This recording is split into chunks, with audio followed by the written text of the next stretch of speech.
So it's a few weeks now before a major turning point in my life, which feels like something that I'm honestly really excited about. Something that I've been looking forward to for a long time and I've been planning for a long time. And in moments prior to major change in my life, I tend to start to disconnect a lot from the current situation that I'm in and kind of try to tie off as many loose ends as I can to make it feel like the chapter of my life is kind of concluded, and taken seriously, and I can look back and I can think to myself that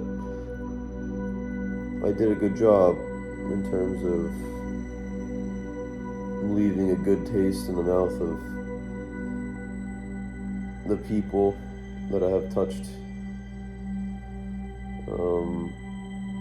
making them feel like though I will be far away, I won't be out of reach.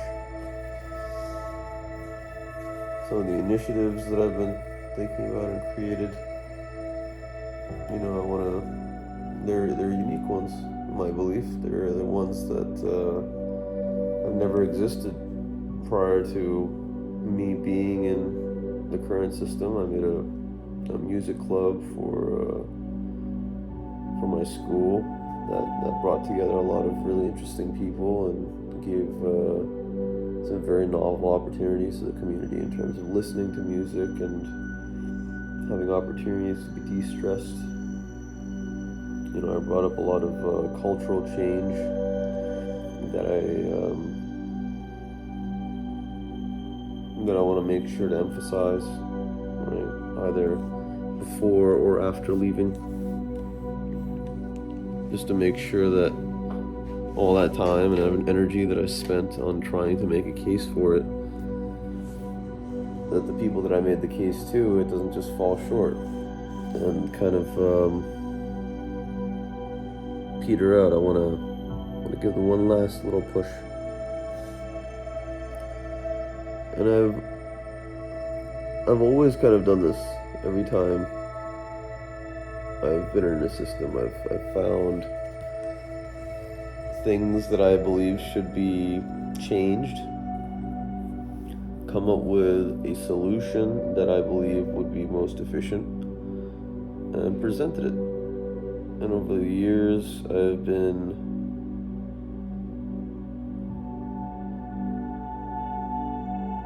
variably successful in this, and slowly I believe that I'm getting more and more successful at coming up with efficient solutions, becoming more and more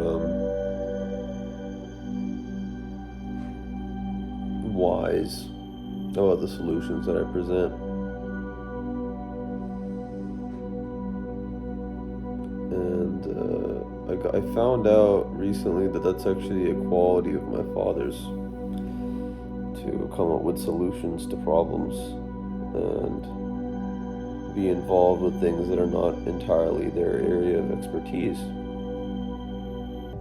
Which is funny because for most people, when you do that, being out of your realm and commenting on something that's out of your expertise is kind of a naive thing, right? Like, how could you possibly present a correct solution to something if you don't know everything about it? But there are some people in life that I believe have a gift to be willing to be a jack of many trades. And a proper jack of many trades, meaning at least mediocrely sufficient at many different things, and at least have a mediocre understanding of everything. To have spent at least a little time exploring all these different subjects and trying to incorporate them into a philosophy that kind of puts everything in the right place And I say that with a quote in mind about wisdom. Wisdom is the ability to put things in the right boxes. But first and foremost, you have to create the boxes, meaning an elementary knowledge at least that that thing exists, and that it is something that I can go as deep into as I want, as my soul would be satisfied with. So yeah, I've been thinking a lot about that, and I've been thinking about how it's so cool to have a unique life and to have a state of mind that allows me to stumble and not exactly do everything clean cut as I want to, but just kind of having an organic, malleable trajectory. I think my ultimate desire is metaphorically to be like a tree, right? Something that nourishes and is deeply involved in its community, but also something that gets to experience all these beautiful things by virtue of really accepting its role in its ecosystem and being patient and filling the right niches that it needs to. For a tree's branches to reach heaven, its roots must reach hell. It's funny because you could probably reverse both those things. I'm sure for a tree, underground is heaven, and above ground can very easily be hell sometimes. But it was my birthday a couple days ago. Turned 27 years old. For this whole year, I couldn't conceptualize how old I actually am. It's so funny. That I was like, I don't know, like older. One of my homies said, to Tarab, cheers, 27 going on 42.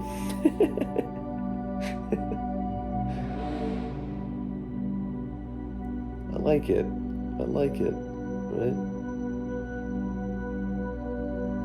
I want to have more and more wisdom. I don't know how long I'm going to live. I want to be able to see life more and more clearly, or at least assume I do.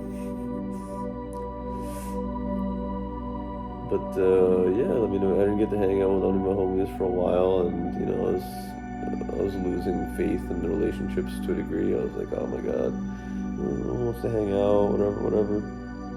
And we did after a while hang out, and it's so weird, man. It's a woman, sometimes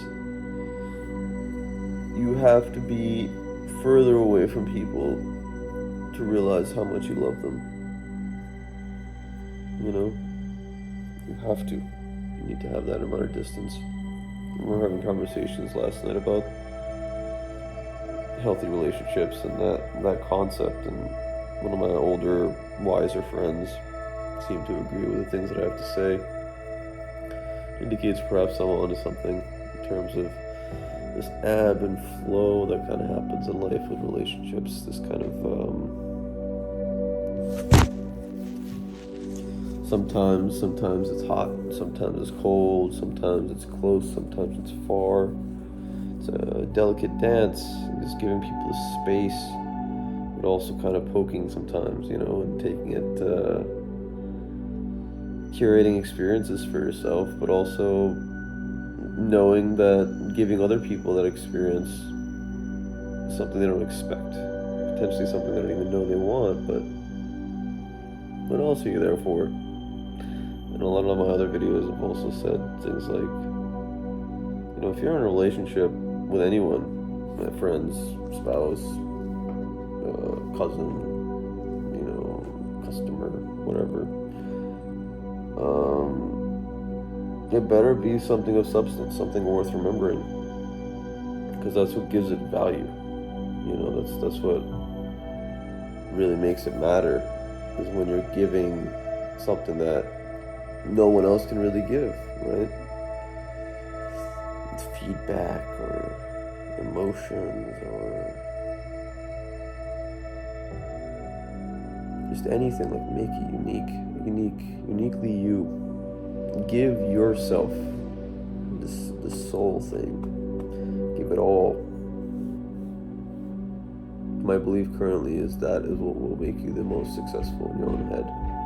When you give all of you to the people that you're with, any relationship that you're in. Which to me is something that people really try to do, But there is a variable amount of all. I remember way back in middle school, I asked one of my professors, I guess high school, senior year of high school, creative writing course. I asked Mr. Dury in Lexington, Massachusetts, how you know if people care. And at the time, I didn't really know how to ask the question. If I would ask it again, I would say,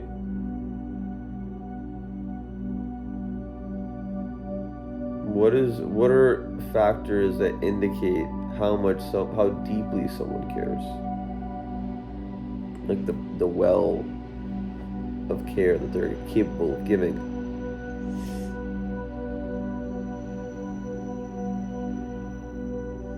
The best answer that I've gotten so far, and the one that keeps coming back, is people give only as much as has been taken away from them.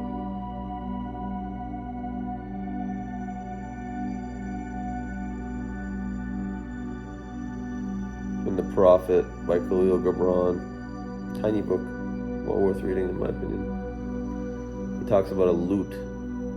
He says a lute sound comes from it being carved out. It deepens it. That's how you know. The most kind people on this planet, the ones that smile the most, are the ones that have been hurt the most. By life, or I don't know, just by virtue of their soul, I guess. One experience could, if they're highly emotional people, one experience for one emotional person compared to someone that's not necessarily as emotional could hurt a lot more. Because it was taken a different way. Anyway, food for thought. Long time ago, I did another video like this. Right here. It's a little thought vlog for Taraba Fire, a little checkpoint. A little taste of the man behind the camera, I suppose. I hope you have a beautiful day. Stay on your path, my friends. And for the sake of the world, actualize your potential.